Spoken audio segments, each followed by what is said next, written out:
వార్తలకు పునఃస్వాగతం.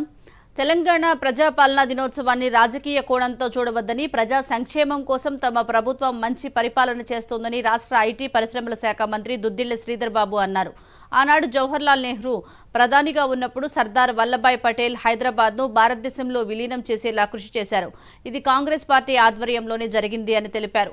కేంద్ర ప్రభుత్వం అందించే అన్ని ప్రభుత్వ పథకాలు ప్రజలకు ఉపయోగపడతాయనుకుంటే భేషజాలు లేకుండా కేంద్రంతో అనుసంధానం చేసుకుంటూ ముందుకు సాగుతాము అంటున్న మంత్రి శ్రీధర్ బాబుతో మా కరీంనగర్ ప్రతినిధి Sampath Kumar face to face.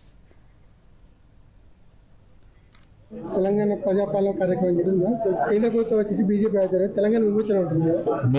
మేము రాజకీయం కోణంలో ఆలోచన చేయం. ప్రజలకు వచ్చే వరకు వారు రాజకీయ కోణంలో ఆలోచన చేసి ఈరోజు ఆనాడు జవహర్లాల్ నెహ్రూ గారు, సర్దార్ వల్లభాయ్ పటేల్ గారు చేసిన ప్రధానమైన పని ఆనాడున్న హైదరాబాద్ స్టేట్ని భారత దేశంలో కల్పన అనేది ఆ రోజు కాంగ్రెస్ పార్టీ హయాంలో జవహర్లాల్ నెహ్రూ గారు ప్రధానమంత్రిగా ఉన్నప్పుడు సర్దార్ వల్లభాయ్ పటేల్ హోంమంత్రిగా చేసిన ఆలోచన. తెలంగాణ ప్రజలకు సంబంధించి ఇది గొప్ప దినం. ఈ దిన సందర్భంలో వారు కోరుతా ఉన్నది ఏంది అని దృష్టిలో పెట్టుకునే ప్రజాపాలన దినోత్సవ కార్యక్రమం అని. ఈ దినోత్సవ సందర్భంలో మనం చేసిన పనులేంది, 8 నెలల నుంచి చేయబోయేది ఏంది అని ప్రజలకు చెప్పడానికి, ప్రజలకు తెలియజేయడానికి, వారికి మేమున్నామని ఒక భయం ఇవ్వడానికి ఈ సందర్భంలో ప్రత్యేకమైన దినం కనుక మేము ఈరోజు ఈ కార్యక్రమాన్ని నిర్వహిస్తాం.